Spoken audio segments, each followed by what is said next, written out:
That happens seldom, very seldom, if at all. So I just want to congratulate you on that. That's a sign of trust. We signed a historic strategic defense agreement yesterday also, and that's something that is likewise very rare, and it's a very honored company that you're in. And we're going to be selling Saudi Arabia some of the greatest military equipment ever built. We build the best military equipment in the world by far. That's why we do the most business, including nearly 300 American-made tanks is what you're buying, among many other things, the airplanes, and we're working on getting that approved very quickly. It's already approved, but don't worry.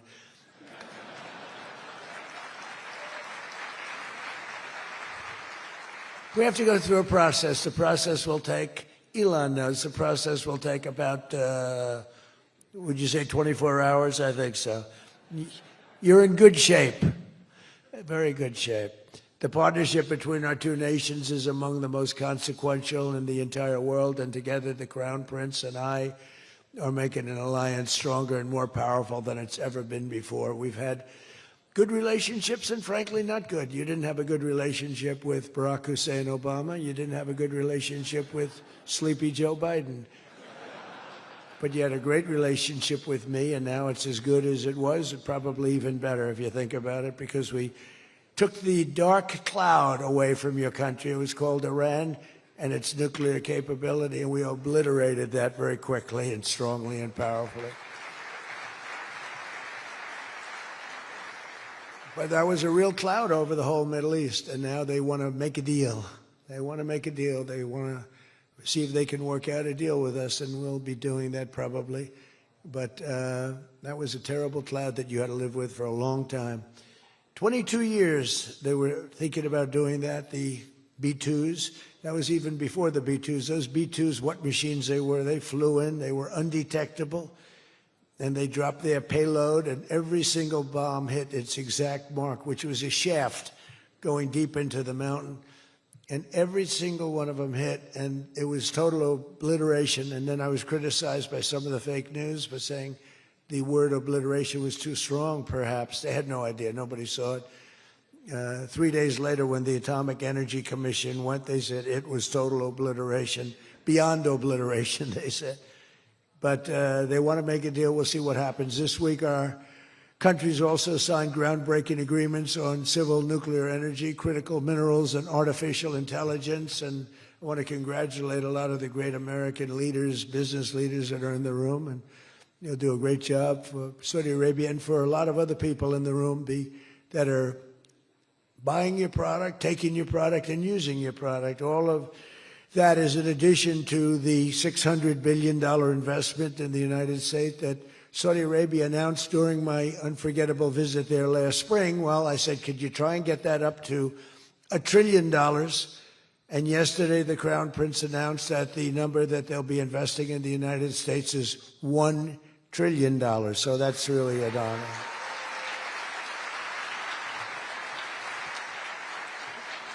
And we just took a picture backstage with some of the great business leaders and some of the great people, friends of mine from your country, and beautiful picture. And while we were taking the picture, I said, could you make it 1.5 trillion?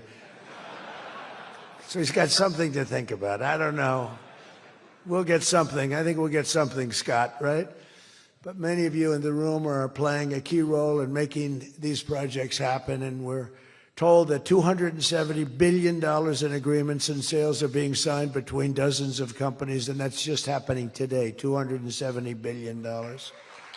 That's big stuff.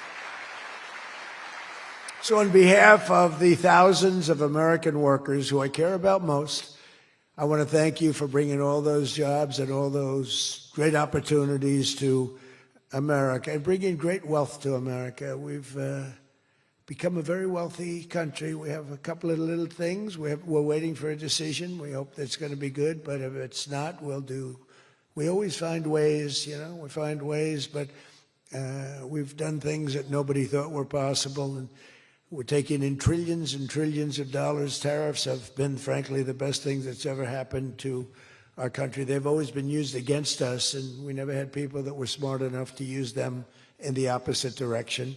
But now you do, and we have taken in trillions of dollars, and it's been absolutely amazing. We're going to be doing a dividend to the people, low and middle income, moderate income people, of at least $2,000. In addition to that, we'll be paying down debt very substantially. It's the kind of money we're taking in. And really, countries that took advantage of us are no longer taking advantage of us. Friends, some of our friends treated us far worse than our enemies on trade anyway, and we've got that all straightened out. And everybody's happy. They respect us again. You know, it's like one of those things. I think they like us better, and they actually respect us, and it works out much better for us, too. But I especially want to thank our numerous Saudi friends here today, including the ambassador to the United States, a friend of mine, Princess Rima. Thank you very much. Great job. Great representative you have. You sent a good representative. And many distinguished ministers and members of the cabinet, governor of the Public Investment Fund. Where's Yasser? Yasser's here someplace. Sometimes I see him dressed both ways. I don't know. It's cooler that way. I'd dress that way if I could. Yasser's terrific. He's a terrific man, actually. So thank you very much, Yasser. And Secretary Scott Bessent, who's been fantastic. Where's Scott? We're thinking about him for the Fed, but he wants no part of it. He likes being Secretary of the Treasury. I think we'll leave him. So let's cross your name off, right, officially, right? Remember, you said that. I love the Fed job. To me, it's the easiest job in the world. You play golf for 28, 29 days, then you go and make a little speech, tell everybody, in the case of the current guy, the wrong information because he has no clue. But if you have good instincts, you know, it's all based on instincts. I see they want to hire 3,000 economists, 3,000, to report to the Fed chairman. What are they going to do? Take all this information? 3,000 economists. That's why they're spending $4 billion on renovating a building that should have cost $25 million to do. They should have spent $25 million. They're building a basement into the Potomac River.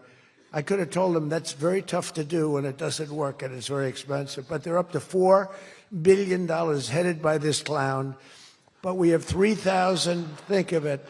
They want to hire 3,000 economists. So they took a poll and they interviewed 71 people. And of the 71 people, 2 people got it right. 2 people. One was a great economist whose name I won't tell you because I don't like him personally, but he is good. And the other one that got it the most right was a man named President Donald J. Trump. Do you believe it? Everyone else was wrong.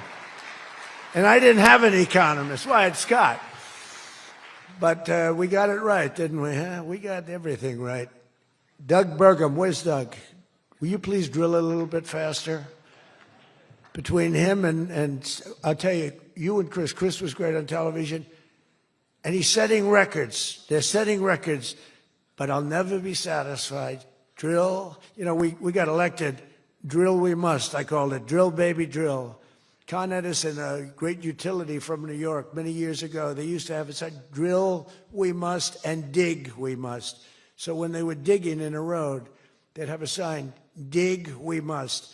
Well, now we're putting those utilities to shame because I'm allowing all of those AI plants that are being built to build their own electric generating force, and they're building them like nobody's ever seen, and they're coming up with ideas and new contraptions like nobody's ever seen.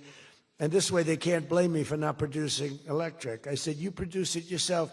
And actually they didn't believe I was saying that because nobody ever thought of a thing like that. They're building a massive plant. They were going to hook it up to a 200-year-old grid. And you know that wasn't going to work because there's no way of doing that. No way we could have done that. And I had the idea. This was my idea, approved by a couple of people. I said, why wouldn't that happen? They're building a plant for $50 billion. You know, if you build a shopping center for $50 million, it's okay. It's not a bad shopping center. $500 million, you're talking about top of the line. $50 billion. So when it was first explained they're spending $50 billion, I said, no, you mean $50 million. No, sir, we mean 50 billion.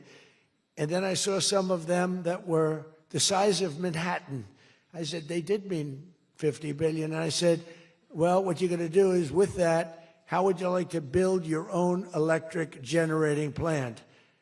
And they looked at me like I was crazy, because something like that, they really didn't understand it. The smart guys, they didn't understand it. They said to me at the next meeting, sir, the biggest problem we have will be electricity. I said, you don't understand. I told you last week, you're going to build your own. I'm giving you approval to build your own plant, and you will be approved within a period of 2 to 3 weeks. It used to take 20 years prior to termination. In other words, you would wait 20 years and you wouldn't make it. You'd be voted down 5 to 4. I said, we're getting you approved in a 2-week, 3-week period. In fact, Lee Zeldin, one of the superstars of this administration, I said, Lee, if it's oil and gas, get them approved in 2 weeks. If it's nuclear, add another week. Because some are going nuclear, and they're doing, be careful. They better be careful. But they are going to be careful. They're the greatest people in the world. So now they come back and they actually believed it. And now they're being approved rapidly. And we have things being built, the likes of which nobody's ever seen. We're leading China by a lot in AI. And we're also bringing auto plants in from Canada and from Mexico. They took them, and they're all coming back. They're all coming back because of tariffs. If we didn't have tariffs, I mean, they like the fact that we won the election by a landslide on November 5th. That helped. But they're all coming back, and they're coming back from Germany and Japan. Toyota just announced, as you know, $10 billion worth of new plants. They just announced it last week. I went to various countries, and Japan was one of them. And Toyota's coming in with a $10 billion investment in 4 or 5 plants. Now, we're going to be more advanced than we were. So we led the car industry like 100% 50 years ago. We led the chip industry 30, 40 years ago. We had 100%. Then people came in and started taking it. I don't blame them, Taiwan, et cetera. They took 100% because we had no president that protected our industry. If we would have said, it's wonderful that you're going to Taiwan, we think it's great, but when you sell your product back into this country, there will be a 250% tariff. Nobody would have left. Nobody would have left. And Intel would have been a giant. Intel would have been, where's Jensen? Intel would have blown, well, he now owns a big chunk of Intel. He's got it figured all different ways. Where are you, Jensen? Stand up. You have done such a good job. And you had a good 2 days, I understand, right? A good 2 days. How's Blackwell doing, okay? Any recent competitors? Anybody going to blow Blackwell away in the next week? They say 10 years. I don't know, maybe 2 years, 3 years. But you will not be stopping there. You'll be going further fast, right? An amazing job you've done. I want to thank Howard Lutnick and Christy Noem for being here. Christy, Howard, good job. Really good job. My daughter Tiffany's here with her great husband, Michael. Thank you very much, Tiffany. Thank you, honey. She was a great student. She went to Georgetown. She was a great, great student, and she finished really right at the top, and we were proud of you. And she was so proud, and her graduation got canceled because of COVID. But I say if her name were something else, they probably wouldn't have canceled it. They didn't like that she did so well in school. They weren't happy about it. I say they canceled your graduation because you were a great student, and they didn't want, but other than that, I have no problems. You see, I don't take anything personally. Anyway, great job. And of course, hundreds of the top minds in technology, finance, and private enterprise from both Saudi Arabia and the United States.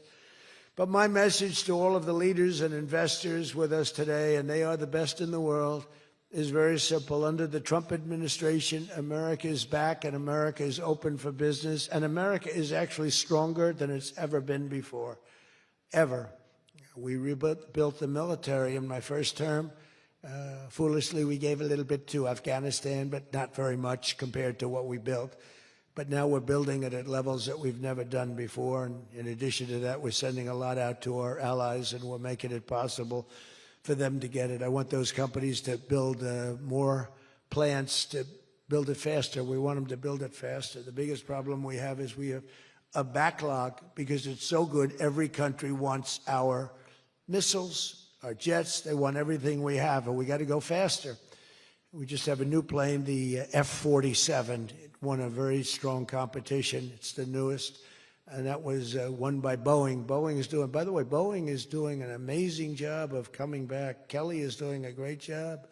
They're really moving, and it's really great to see. But they won the competition for the jet fighter, and they say it reaches levels that has never been reached, both in terms of stealth and speed and everything else that they go by. So they're just completing their factory, and they've already started work on the F47. How did that number get chosen? I don't know, but I didn't pick it. I did not pick it. It was said, "Sir, we'd like to present you with the F47. I said, "That's an unusual number. How did you pick that number?" After 4 years of economic nightmares under the previous regime, Sleepy Joe Biden, he's a sleepy guy, wasn't he? Think he would have been here today? I don't think so.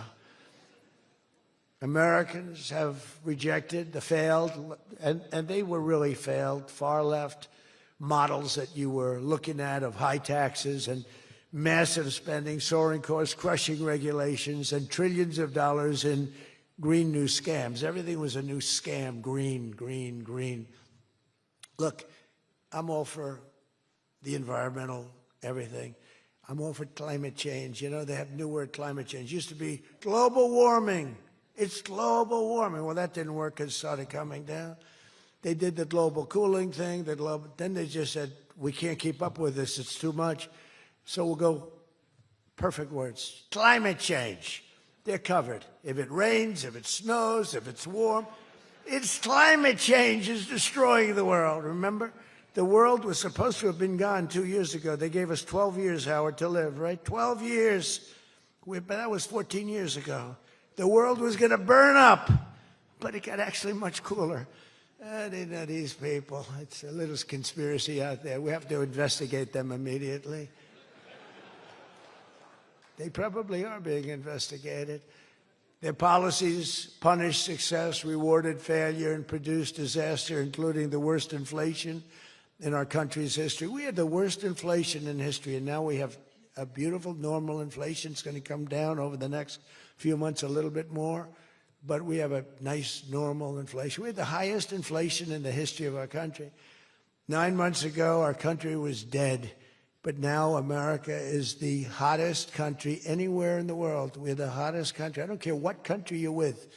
America is the hottest country considered. And we did this in a period of 9 months. We're a little longer than that, but it took me about 2 weeks to get started.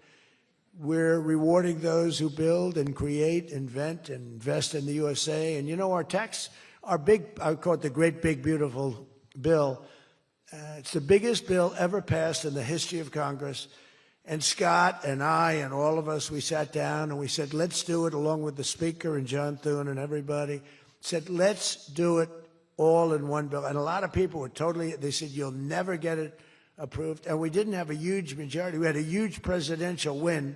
We won everything. We won all 7 swing states. We won the popular vote by millions. We won everything. But the one thing, we won one, it's called districts. The country has districts, and we won in terms of districts 2,750 to 550. And that's why when you see the map of the election, it's the whole country, it's all red, and it's pretty amazing. 2 little blue streaks on the right and on the left, and they're very little and getting smaller. But it's been pretty amazing. But in 4 long years, Joe Biden secured less than $1 trillion. In 9 short months, I've secured $18 trillion to rebuild our factories, create hundreds of thousands of jobs, and bring back those beautiful words, made in America. So think of that. He did less than $1 trillion in 4 years, And in 9 months, we've done more than $18 trillion, okay? That's called success. And we think that by the end of the first year, it'll be over $20 trillion. So, and thank you very much. You helped with that little boost you gave us, that little increase. We appreciate it so much. We appreciate you. So it's just one example. Under the deals being signed this week, workers at GE Aerospace, I think he's here. Where is he? Stand up. What a job you've done with your new engines. And where are you? You're there. It's not a very good location for you. I thought you have been amazing. Great new engine that's supposed to be more efficient, more powerful, and less costly. That's not a bad combination. But GE Aerospace will soon be delivering dozens of new airplane engines for 787 Dreamliners in Saudi Arabia's commercial fleet. Big order. It was a big order just secured. Every new job and every new factory created by these announcements builds up our middle class and really strengthens the industrial backbone of America. And, you know, I view it differently. I used to view it as it's great, great, great. The stock goes up. I view it, everything is jobs now because I don't care. I care about jobs. And we have more jobs. It was just announced. We have more jobs right now than we've ever had in the history of our country. Those are big numbers. You know, it's like crazy. It's just a great stat. More jobs today than we've ever had in the history of our country. And we're going to be producing a lot more coming. In my first term, we built the greatest economy in the history of the world, and now we're do it again. But this is really bigger and better and stronger. The first term, we had what was considered the best economy that any president has ever had. That's nice. And we got hit with COVID, remember? And we did a great job with COVID, but that was a horrible thing for the whole world. The whole world suffered. Your country suffered. Everybody suffered. And despite that, we had the greatest economy. And before that, forget it. We blew it off the charts. I'll never forget, I met with pollsters the day before I got the news about COVID, but I met with two pollsters because we were starting to think about the next election. They said, sir, if George Washington and Abraham Lincoln came back from the dead and they aligned and they went for the president, vice president as a combination, you'd be beating them by 25 points. And then the next day I was told that something strange is happening. There's a lot of death being reported in a certain country. I won't tell you which one because that country is well represented here, but you know which one. And thousands and thousands of people are dying. And I said, that's strange. What would that be? And it turned out to be a disaster for the world. There's, you know, nothing has been seen like that since 1917. I always thought that when I heard, you know, pandemic or anything you want to call it, but I always thought that was like an ancient phenomena, that could never happen in modern times, but it did. But we did a great job with all of the things that we did with the vaccines, with the so many of the drugs that we came up with, making you better. Regeneron, as an example. Regeneron was fantastic. I give them great credit for what they did. But we did great, and then we started doing the gowns and the masks and the goggles and the ventilators. We were sending ventilators all over the world. We became the king of ventilators. But what a period of time that was for all of us. But despite that, we had the greatest economy in the history of our we had the greatest economy in the history of the world. And I'll tell you, it was an amazing time. But this looks like it's going to be blowing it away, because when these plants, which are being built now, and many are going to be started very shortly, many, but when they open, we're going to see numbers the likes of which nobody's ever seen before. And, you know, in some cases, you're building extremely complex plants. You're building plants to make computers and to make telephones, to make a lot of different things, missiles. But you're building plants that make things that are very, very detailed, and you have to have great knowledge. And you're coming here and you find, if we don't have people that did that before, we are allowing you, and I may take a little heat. I always take a little heat from my people, the people that love me and the people that I love. They happen to be toward the right of center, toward the right. Sometimes they're way right. But if you have to bring people to get those plants opened, we want you to do that, and we want those people to teach our people how to make computer chips and how to make other things. You can't come in, and I'm explaining, you can't come in, open up a massive computer chip factory for billions and billions of dollars like is being done in Arizona and think you're going to hire people off an unemployment line to run it. They're going to have to bring thousands of people with them, and I'm going to welcome those people. Now, I love my conservative friends. I love MAGA, but this is MAGA. And those people are going to teach our people how to make computer chips, and in a short period of time, our people are going to be doing great, and those people can go home where they probably always want to be. You know, when people are born someplace, they tend to want to go, and we have the greatest country in the world, but they want to go. But they're going to do. We had one case in Georgia where a battery factory, batteries are very dangerous to make. They're complex, much more complex than people understand. And they spent $1 billion to build a factory, and they were told to get out. And I said, stop it. Don't be stupid. And we worked it out. And now they're teaching our people how to do it. But they're going to have to spend, Jensen, I don't think you can open up a big plant with your friend from Taiwan where we're going to have 40 or 50% of the computer chip business at I don't think you can do that with people that don't even know what a chip looks like. Do you agree with that? So somehow, you know, the people that are against this are really, really smart. They're unbelievable patriots, but they just don't understand. Our people have to be taught. This is something they've never done. And we're not going to be successful if we don't allow people that invest billions of dollars in plant and equipment to bring a lot of their people from their country to get that plant open, operating, and working. I'm sorry. So my poll numbers just went down, but with smart people, they've gone way up. They've gone way up. And I mean that. So for those of you that are doing the plants, you're going to have all the help you need, and you're going to do a great job. And you're going to teach our people how to do it, and our people are going to be just as good as your people ever were in not such a long period of time.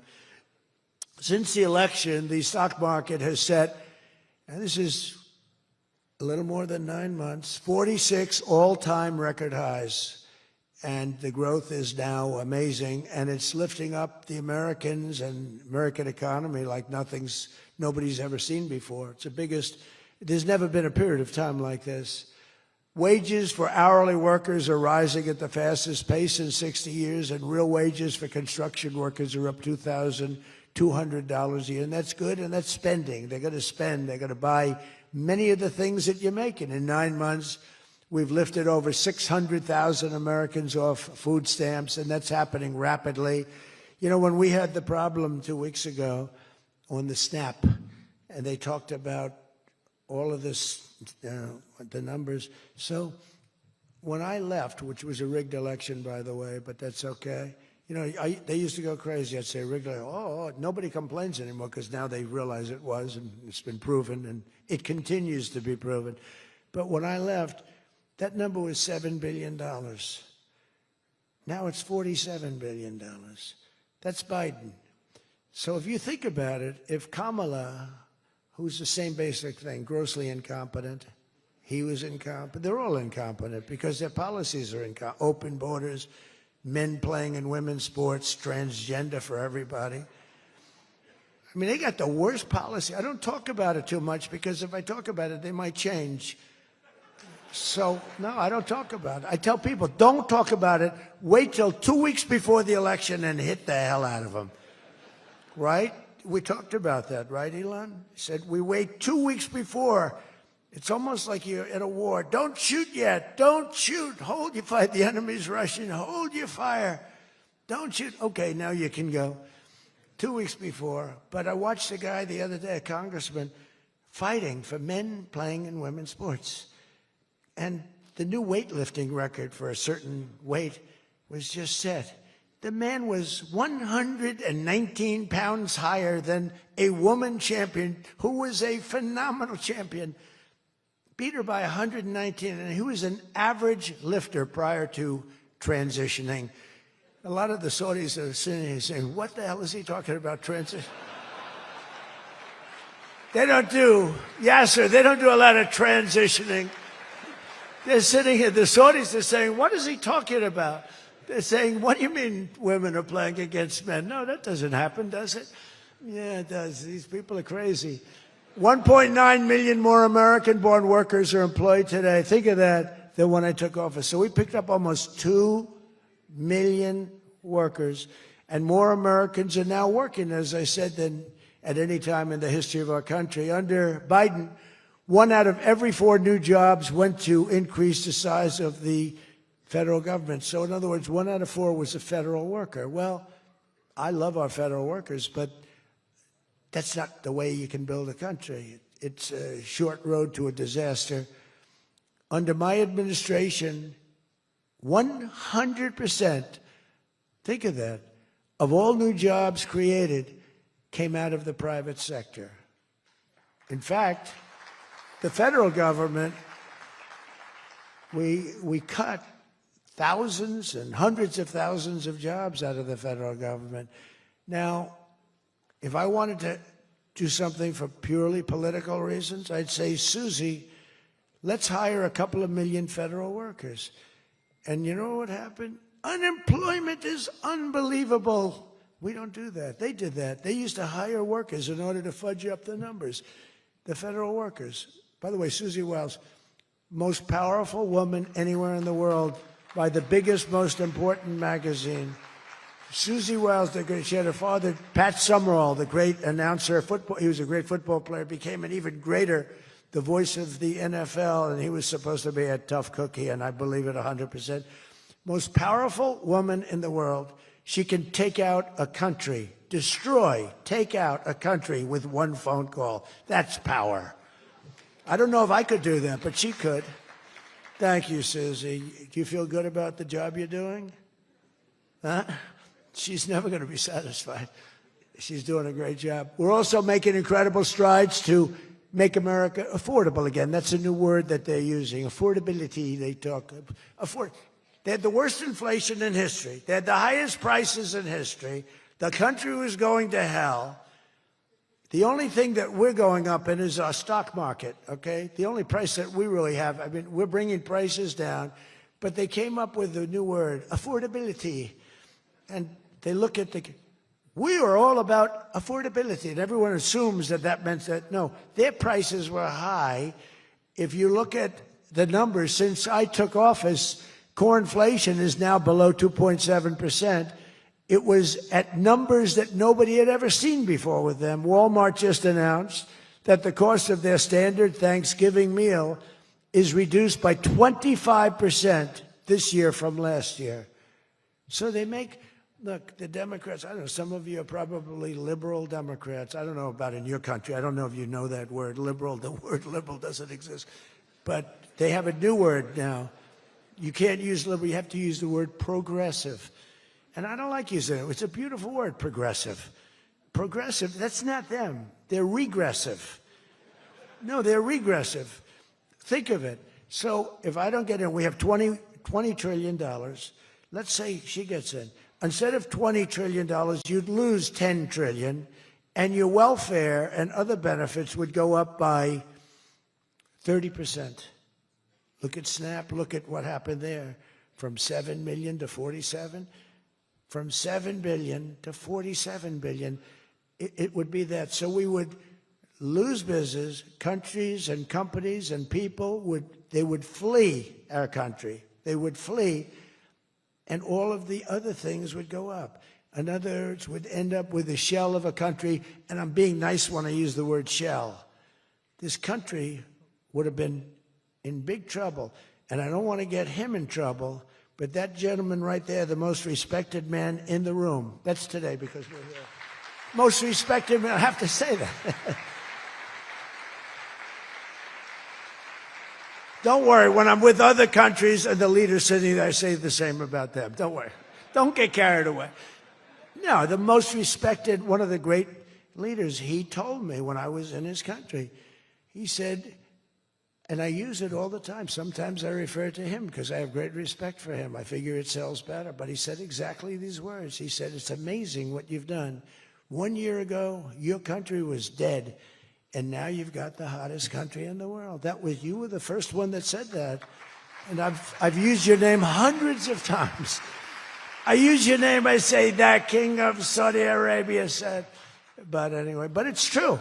We were a country that was in really bad trouble. We were a country that would have been dead, I believe, within a year or 2 years after the election. We were headed in a very bad direction. And now we're headed in the best direction, I think, that we've ever been headed. According to the USDA, Turkey is down, think of that, 33%. And I'm not talking about the country of Turkey. He's doing fine. Erdogan is doing good. Just want to, I don't want him calling me. I'm not down 33%. He's a friend of ours. We got to take care of our friends. Since March, egg prices are down 86%. Think of 86%. Many other prices are down in a similar number. When I first came into office, my first 3 days, I had a news conference, and they started screaming at me. Those people, that's a lot of people back there. Look at all the fake news. They started screaming at me, eggs, eggs. I didn't know anything about it. I said, what's going on with eggs? They're up quadruple. I said, I've only been here for 3 days. And we'll work on it. And we got them down very substantially. They said, don't buy eggs for Easter. At the White House, we have an Easter egg hunt. We buy thousands of eggs. People come from all over, thousands. They asked me, sir, would it be possible this year to buy plastic eggs? I said, I'm not buying plastic eggs. The kids are going to pick up an egg. They're going to, what the hell kind of an egg is this? And we bought maximum number of regular eggs, and we got the prices. Brooke Rollins did a great job, Department of Agriculture. She did a fantastic job. And eggs are way down now. Mortgage rates are down despite the Fed. Scott, you got to work in this guy. He's got some real mental problems. No, he's something wrong with him. It's just sweet. I'll be honest, I'd love to fire his ass. He should be fired. Guy's grossly incompetent. And he should be sued for spending $4 billion to build a little building. I'm building a ballroom that's going to cost a tiny fraction of that, and it's bigger than the whole thing put together. You got to work on him, Scott. The only thing Scott's blowing it on is the Fed. Because the Fed, the rates are too high, Scott. And if you don't get it fixed fast, I'm going to fire your ass, okay? I can't tell you, Scott, sir, don't fire him. Sir, please don't fire him.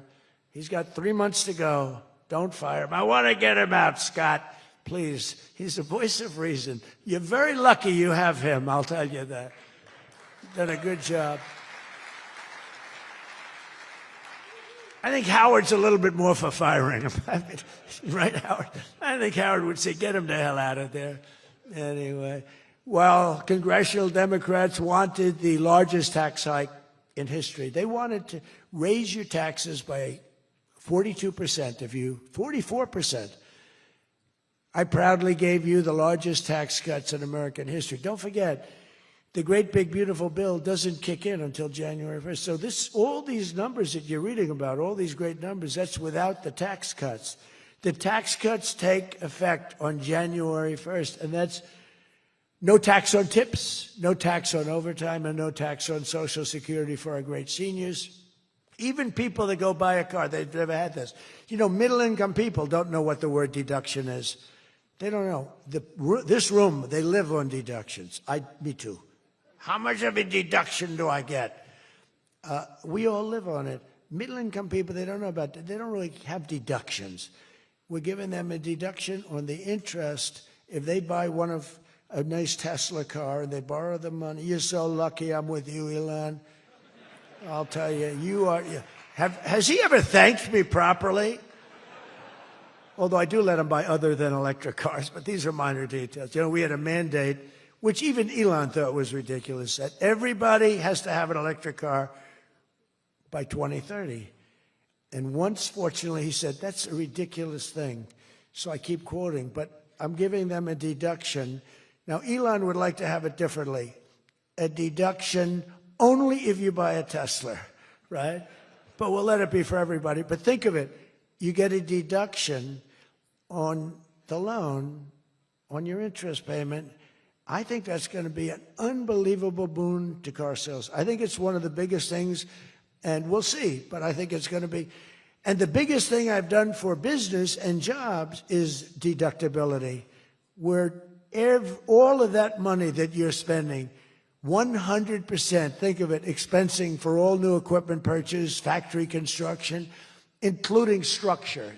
Every single thing you're allowed to deduct expensing 1 year. And that's what made our first tax bill, in my opinion, more than anything else, bringing your money back in. We have that, we have everything. Trillions of dollars, hundreds of billions, but trillions of dollars. Apple alone, Tim Cook brought in hundreds of billions of dollars. You couldn't do it under the old tax code. You'd have to pay so much tax, and just the bureaucracy of it. We made it very simple. We charged a fair rate, and we took in billions. Well, we have that. But the expensing, to me, was the thing that made it so successful. And the other thing is all of those tax cuts that we got, that was the largest tax cut in history. On top of adding to those cuts, we extended the original tax cuts. If we didn't extend, you would have had about a 58% tax increase from that point, and we were able to get that extended. So I want to thank the Speaker of the House, and I want to thank John Thune. And a lot of people thought that bill, because we put everything into that one, we took 4 years' worth of things, and we put them into the great, big, beautiful bill. And we got it passed. It was close, like about a quarter of a vote. It was on fumes. We thought for a couple of moments we were not going to be able to get it. Then we would have had to have it in 9 or 12 or 14 different bills. And I don't think we would have gotten many of them approved. We would have gotten some easily approved, but some we would have gotten no votes on. By putting it all together, we got everything. And it was a great job, and I think someday it's going to be appreciated. But among other things, it's the biggest tax cut in history for people and for businesses. So just enjoy it, and think of me every once in a while when you're hiring new people and making a lot of money. You just think about us. But I'm cutting a record number of job-killing regulations. That's the other thing. And I've already slashed more than $1 trillion worth of regulations this year. My last term, I gave the largest regulation cut in history, and now we're doing it again. In fact, for every new regulation, they're mandated to cut 10. And so far, it's for every new regulation, they've cut 30. So they have the idea. And very importantly, we stopped Joe Biden's radical crusade to kill oil and natural gas. Somehow, I don't think Saudi Arabia would like me too much if we decide to kill oil and natural gas. There's nothing like it. It works. Windmills don't work. Other things, I don't want to get into it too much, but they don't work. What does work is natural gas, oil, nuclear, and other things. But the windmills are a disaster. I am the biggest negative person on windmills. They ruin your locations. They ruin. When I look at some of these countrysides that are littered with windmills, and every time it goes around, you lose money. The country loses money. It's a disaster.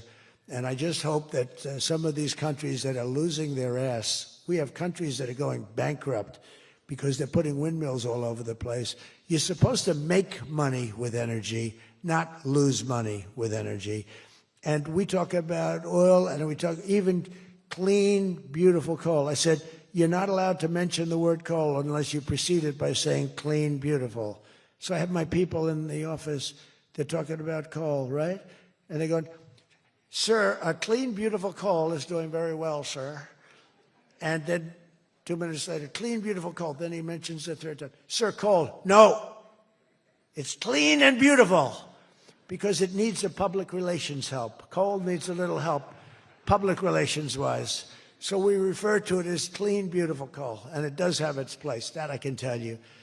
But we're streamlining permitting for all new energy projects, all new mining projects, and what used to take 28 days is now down to very little. But we had times when, not 28 days, we had times when things would take 14, 15, 16, and even 20 years to get approved. We have a maximum day, 28 days. That's the maximum it'll take. It'll never take more. You can come in with $1 trillion factory. You can come in with what it takes a maximum of. You don't have to go years and years and years, be abused by bureaucracy. If you build a plant now, you're going to have your plant done within 28 days. And a lot of you are all, because I see everyone shaking their head, you're all agreeing. We're getting you approved by very smart people quickly. You know, when you used to walk in with plants done by the best engineers in the world, thousands of pages, and drop them on some guy who's been there for 28 years approving environmental impact statements, and he's looking at pages that he's never seen, and he's supposed to approve it. He has no idea what the hell is in those pages. So we know what we're doing. We're going to get maximum is 28 days. That's why we have so much under construction, and people can't believe it. They can't believe it. And again, remember what I said, most important thing, you're building your own electric plant. You're really becoming a utility in addition to doing what you're doing. But you're building all of the excess, all of that energy, all of that electricity is being built. And your excess electricity, you can sell back to the federal grid. So we even make it there. Under the deals being signed this week, the world's two leading energy superpowers, America and Saudi Arabia, are partnering on energy like we've never partnered before. American Saudi companies represented here today are joining on liquefied natural gas, infrastructure, constructions, and making both of our energy sections. I mean, our sectors are becoming so strong. Just a quick story. In Louisiana, when I first time I got there were two massive LNG plants. One was under review for 14 years and was being rejected. The other one was for 18 years. The people of Louisiana, Doug, you know exactly what I'm talking about. And one was $20 billion, one was $24 billion, like the biggest things, like 3 Empire State Buildings lying on its side. It was massive. And I said, whatever happened with those plants? Well, sir, they're under review. How long has it been? 14 years and 17 years. And they had given up. Massive investments were being made by other countries and the richest people. They couldn't get them approved. I got myself involved. Right, Doug? The first one, I got approved in 1 day. The second one, I got a little cocky. I took my time. It took me 1 week. And they're both operating today, and they're tremendously successful. I got one, think of it. After 14 years, I was in office. I got involved. I got it done in 1 day. And it's been a tremendous success and made a lot of money for our country and for a lot of other people. And the other one took 1 week to get done. That one was under review, I think, for 14 or 15 years, both of them. So I'm very proud of that, actually. I also proudly ended the ridiculous Biden-era restrictions on artificial intelligence, and we will work closely with friends and partners like those in this room to build the largest, most powerful, most innovative AI ecosystem in the world, and we are going to work it so that you'll have a one approval process, not have to go through 50 states in the United States. You know, you can't go through 50 states. You have to get one approval.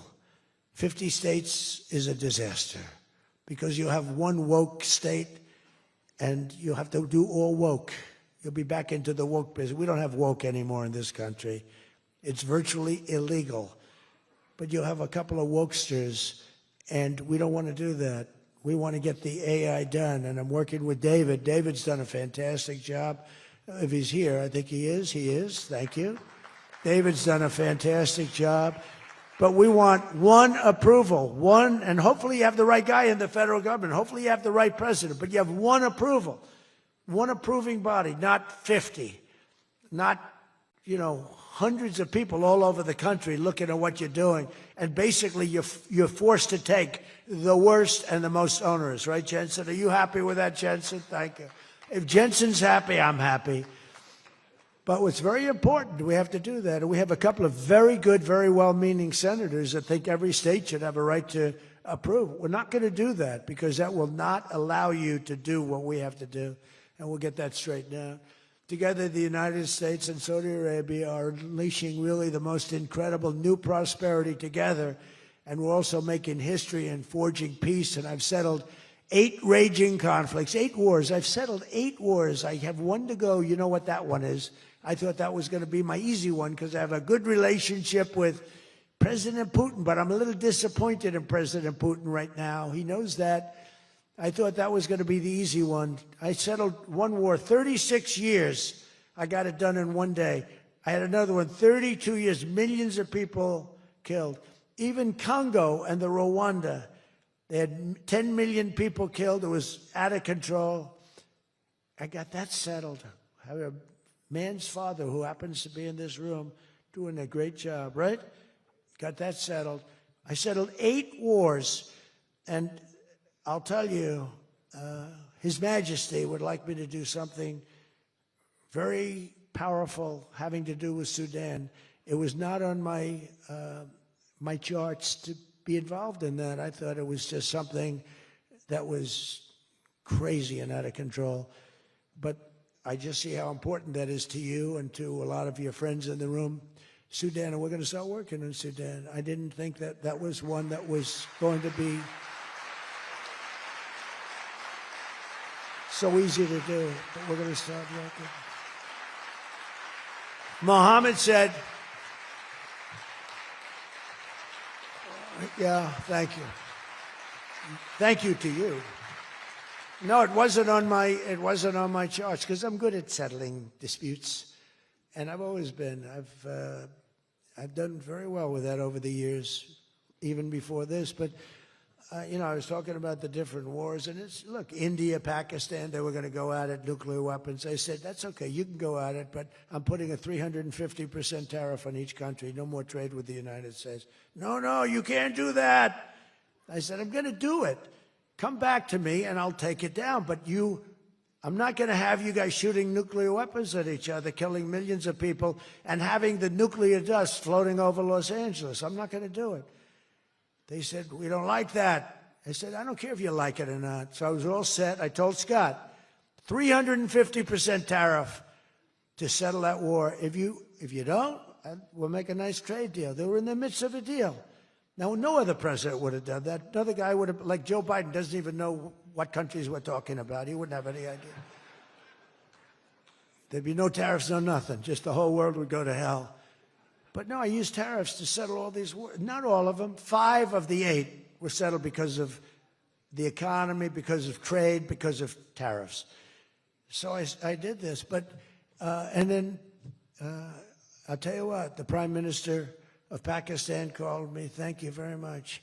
He actually said, I saved millions, and he said it in front of Susie. He said, President Trump saved millions and millions of lives. He doesn't even know that, but he saved millions of lives, and he talks about it. And I got a call from Prime Minister Modi saying, we're done. I said, you're done with what? We're not going to go to war. I said, thank you very much. Let's make a deal. But I saved a lot of people, millions of people, on many other wars. Azerbaijan, you know what was happening there? I settled that. That was going on for many, many years. Actually, Putin called me. He said, I can't believe you got that one settled. We've been trying to settle that one for a long time. I said, don't worry about that. Just let me settle your frickin' war, okay? You don't have to help me. I don't need any help. I need help with your war. And it'll get done. But working with the Crown Prince was amazing because he mentioned Sudan yesterday. And he said, sir, you're talking about a lot of wars, but there's a place on earth called Sudan. And it's horrible what's happening. And I viewed it as being just sort of a freelance, no government, no this, no that. And he explained the whole culture and the whole history. And it was very interesting to hear. Really amazing, actually, to hear. And, you know, we've already started working on that, okay? He said that would be the greatest thing you can do. That would be greater than what you've already done. That was your expression. Is that a correct expression? Pretty good. So we're working on that. We started about 30 minutes after you explained to us the great importance of that. I view it differently now than I did just a day ago. But we also, as you know, we had a historic ceasefire. We ended the war in Gaza. And 2 days ago, incredibly, the United Nations Security Council backed the Trump peace plan, and we have a great peace plan. We have peace in the Middle East. This is a strong peace, too. They say, oh, it's tentative. It's not. This is a very strong peace. We have 59 countries signed on. And when there's problems, I'm getting calls from countries. They want to go in and lead the fight to solve the problem if we have any problems. But right now it's looking very good and endorsed. They endorsed the United Nations, what's called the Board of Peace, chaired by a person called Donald J. Trump. I accepted the chairmanship. They asked me to be chairman. That's what I needed. It's just a little more work. But it's a great honor. That'll be the greatest board ever assembled. Where do you see this board? This board will blow every board away. And I believe we're going to be lucky enough to have the Crown Prince be a very distinguished member of the board. But we're going to have the heads of the Board of Peace. And I think it will go long beyond Gaza and the Middle East. I can see that going long beyond. There'll never be anything like this in terms of, I know you all have wonderful boards, but this is going to blow it away. It's going to blow them all away, and it's going to do some really good. So in the coming months, the Crown Prince and I are going to ensure that the ceasefire and everything else that's going on that's so positive in the Middle East, hard to believe. I mean, I've grown up, peace in the Middle East. I used to have peace, peace, peace in the Middle East, but never happened. We have peace in the Middle East. It's an amazing thing. Nobody thought, 3,000 years they talked. Nobody thought it would happen. In just 9 months, our administration has achieved more than most other administrations achieve in 8 years. And we're leading again in just every country. We want to win. We want to win for you. We want to win for ourselves. We want to help our allies. We want to change our enemies. We want to change our enemies. I'm being nice when I say it that way, but we want to change them. And if they don't change, we're going to be nasty. But hopefully we're not going to have to be nasty. But we want the world to prosper. We want the world to be safe. Our alliances are flourishing like they haven't before. And, you know, they're respecting America again. They didn't respect us. We were like a bunch of stupid people. We had a president that couldn't get up and talk, couldn't walk up a flight of stairs. We had people that didn't know what the hell they were doing. We were an embarrassment all over the world. But now we have people that are respected at levels that we've never seen before. So I just want to tell you that this is a group that I respect. I read every single name of every single person sitting in each and every seat. And I either know you or I know of you. This is an amazing group of people. And it really is headed by that gentleman sitting right smack center with 2 seats in between him. He wants plenty of room. And he's going to be the king of Saudi Arabia right now. He's the most distinguished gentleman. He's my friend. And thank you very much for what you've done for us, and we will always be with you. Thank you, Mohammed. I appreciate it. Thank you, everybody. Thank you very much. Thank you.